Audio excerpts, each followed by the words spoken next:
Familia ya mama ambaye amelala hapa, Agnes Mwikali,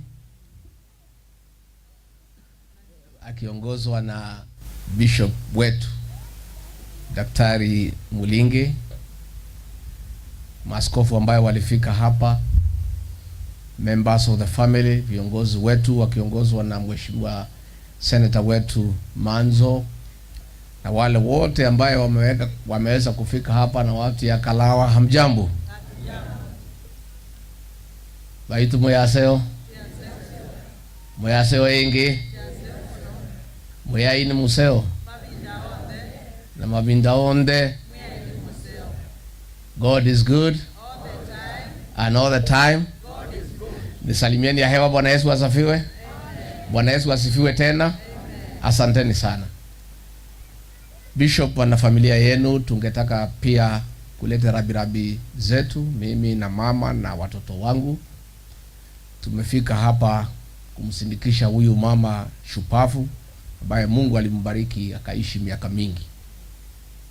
Na kwa sababu huyu Bishop Dr. Mulinge ni family friend wetu, ndio tumefika hapa, kwa sababu tangu wapatane na Pastor Dorcas tumekuwa pamoja kama familia na tumekuwa one family. Kwa hivyo ndio tumefika hapa pia kuja kutoa heshima zetu za mwisho kwa huyu mama kiongozi ambaye amefanya kazi nyingi sana ya kuzaa na kulea watoto 10, watoto ambaye pia ni viongozi, watoto ambaye pia ni watu ya heshima. Na kwa hivyo tuko hapa kwa sababu ya kutoa hiyo heshima, kwa sababu mambo ya urafiki ni mambo ya maana sana, na sisi tunataka we create relationships, watu wajuane, wapendane, ndio tukiendelea mbele unakuwa na marafiki kila pahali katika Jamhuri ya Kenya. Kwa hivyo mimi pia nimefurahi sana kufika hapa Makueni. Tumekuja kwa hii milima, tukaona hii pahali iko mzuri sana, iko green. Sijui kama inakuwaga namna hii throughout ama ni wakati ya mvua. So karibu nianze kusema nitafutiwe shamba. Tukaona maembe, tukaona watu na tukafurahi sana. Kwa hivyo sisi tumekuja tu kwa sababu ya hiyo urafiki na kusema poleni kama familia, na tunaomba Mwenyezi Mungu ampatie nguvu ya kukubali na kuitikia yale Mungu ametenda.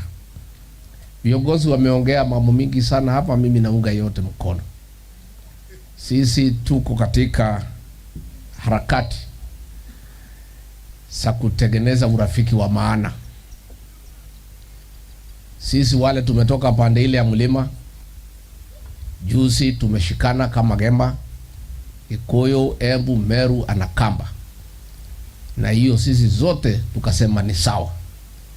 Na sisi tunataka kusema hiyo mlisema mjulikane kama Mount Kenya South, tumekubali. Ndio Mount Kenya yote ikuwe kitu kimoja. Na sisi na nyinyi we are cousins. Sisi ni cousins. Hata tunashangaa ni nani alikuja katikati yetu, tumekuwa hatutembei pamoja. Hii miaka yote tukienda pande hii mnaenda pande hii. Na sisi ni watu moja. Lakini tunasemaga God's timing is wakati umefika. Sisi tuko na shukurani kubwa sana kwa jamii ya Wakamba, kwa kiongozi wetu Kalonzo Musyoka Stephen, kwa chama cha Wiper, kwa maseneta hawa wetu, kwa wabunge wetu. Mumetuonesha sisi urafiki wakati tunatiwa aibu na wale ambaye tulisaidia. Nyinyi hatukusaidia nyinyi, tulisaidia wengine. Wametugeuka, saa ile wanatutesa, nyinyi mumekuja kusaidia sisi. Sisi ni watu ya shukurani sana. Na hatuwezi sahau ile watu ya Wiper kiongozwa na Stephen Kalonzo Musyoka, mumetuonesha juzi. Imetengeneza urafiki wa kudumu na wa maisha kati ya nyinyi na sisi. Na sisi si watu ya kuongea hivi hivi.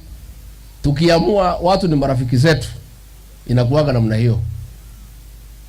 Pia tunakumbuka mwaka wa 2007. Kiongozi wenu Stephen Kalonzo Musyoka alisaidia Mwai Kibaki akiwa na matatizo, ameshida kura ya rais lakini hana wabunge ya kuendesha serikali.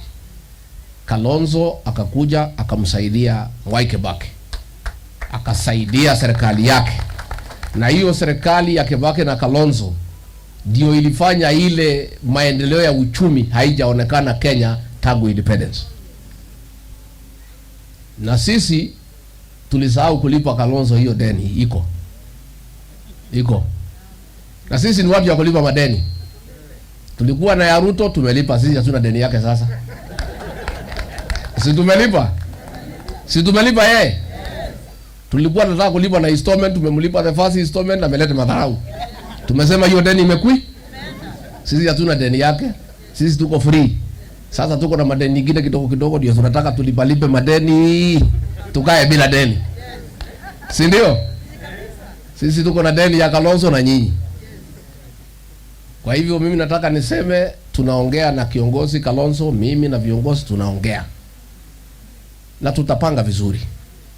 Na Wakenya wengine kina Eugene Wamalwa, wengine kila pahali huko Masaini, we are talking as Kenyans, tukitafuta njia vile tutajipanga vizuri kwa sababu ya uchumi wa Kenya yetu, na tumalize mambo ya uongo katika hii Kenya. Tunataka hii Kenya isonge mbele. Yangu tu ni kuomba nyinyi watu ya Ukambani, hii uongozi na siasa ni hesabu. Nyinyi mjiandikishe kura.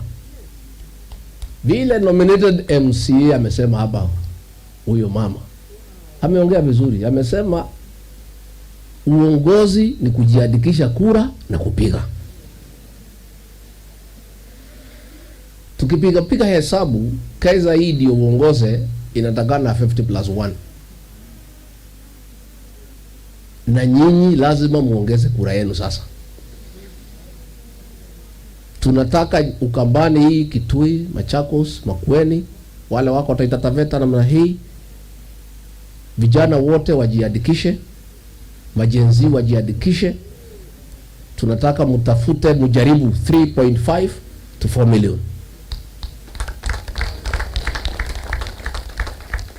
Mkishafikisha hiyo mnitafute. Mtafikisha? Ndio tupige hesabu. Hii maneno ni hesabu, mtu asikudanganye.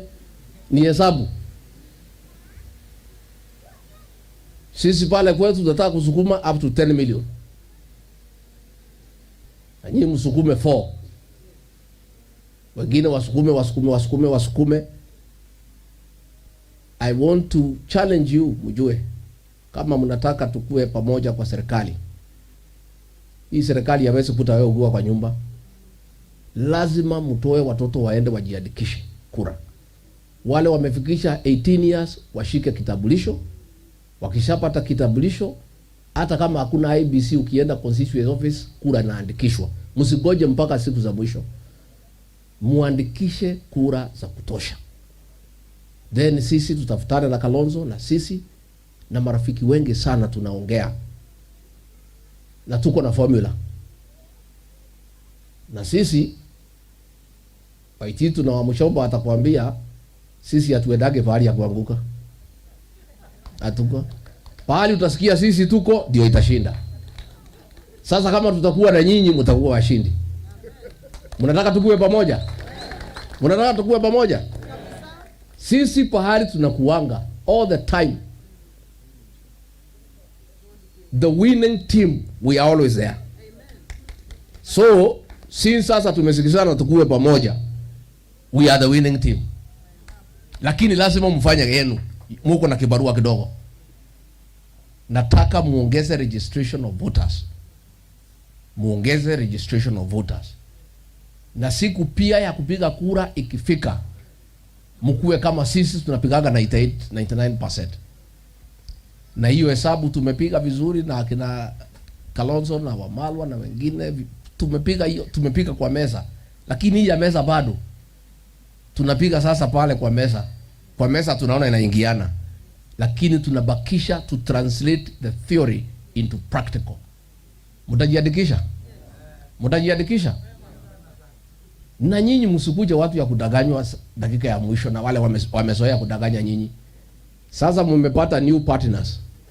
Na sisi tuko na historia ya kuwa watu straightforward. Sisi tulimwambia Ruto tutampatia kuwe rais. Tulimpatia hatu kumpatia? Tulimpatia hatu kumpatia? Si ametuonesha madharau? Sasa tukimuondokea anaweza laumu sisi? Hawezi.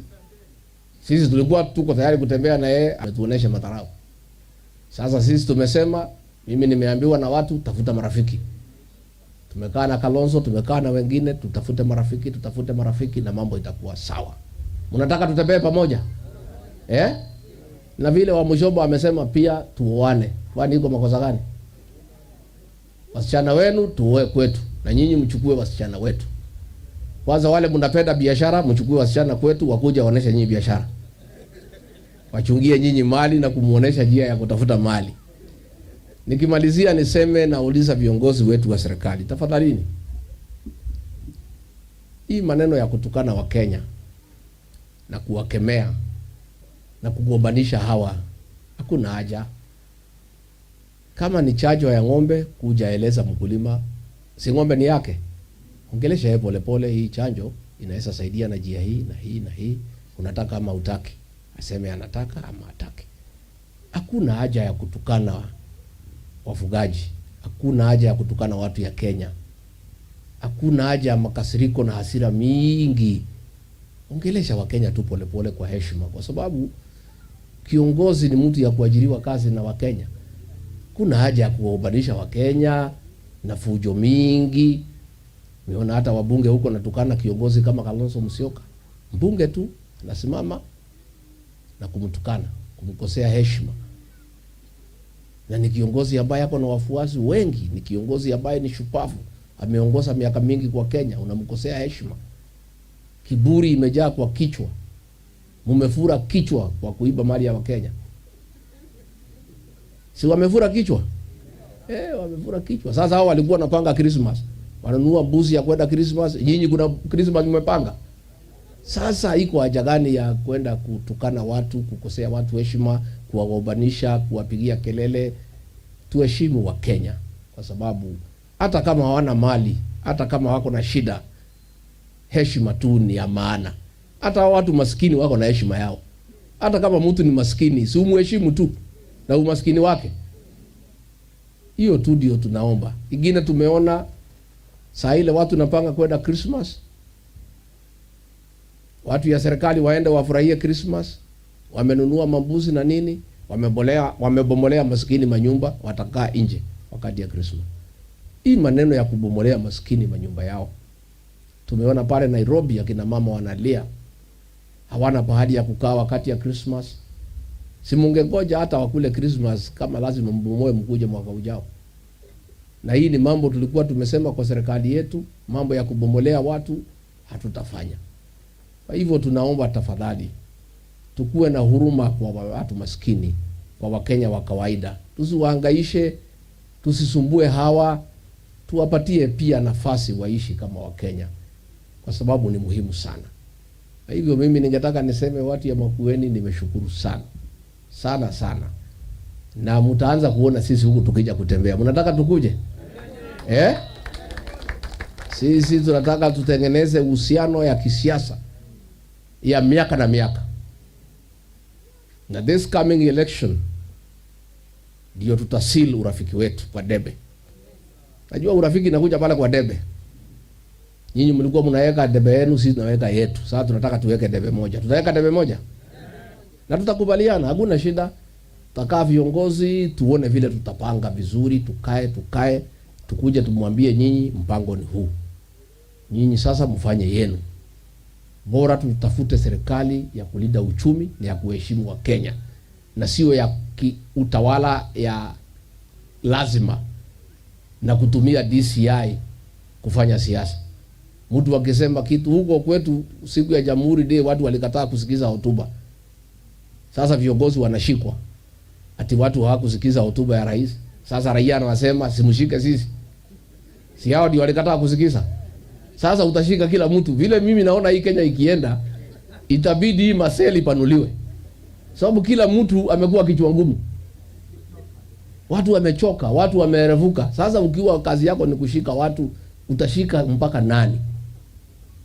Hii watu watakaa jela gani? Na jela zimejaa tayari.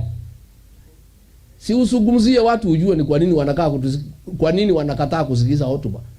Si urekebishe hiyo hotuba uweke mambo ya ukweli.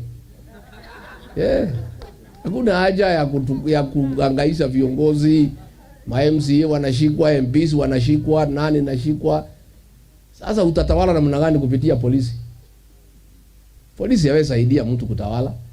Utaongelesha Wakenya vizuri, ujue ni kwa nini wamekasirika, urekebishe. Ukirekebisha basi utakuwa na amani. Lakini kushika watu na kufungia, hiyo hapana solution. Sasa tuliona huko jana Nyandarua watu wamejaa kwa barabara. Nasema usike MCA ni sisi. Tumejilete, fungia sisi. So hiyo maneno ya uongozi wa lazima na wakifua hawezi fanya kazi katika Jamhuri la Kenya. Kwa hivyo mimi nimeshukuru sana watu ya Kalawa. Hapa ndio kwa Joseph Munyao. Huyo mzee unajua alikuwa rafiki sana ya Mwai Kibaki. Si mnajua? So tulijua Booni kwa sababu kupitia huyo mzee zamani. Alikuwa rafiki sana ya mzee Mwai Kibaki mpaka kuwa waziri katika serikali yake. Na alikuwa secretary general ya chama cha DP wakiwa pale na mzee Mwai Kibaki.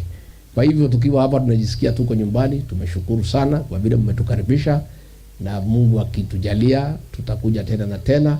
Na asanteni sana kwa huyu Senator Manzo, ni kiongozi wa maana sana. Mtamshikilia? Na ni wakili shupavu na anatusaidia sana. Watu wetu wakishikwa anaenda kuwatetea. Na pia anakuwa pale kwa ma-TV kila asubuhi. Ako na akili mingi zaidi na Kiingereza mingi zaidi. So mtaendelea kumshikilia? Pia mbunge wenu hapa mwambie nimesema asante sana.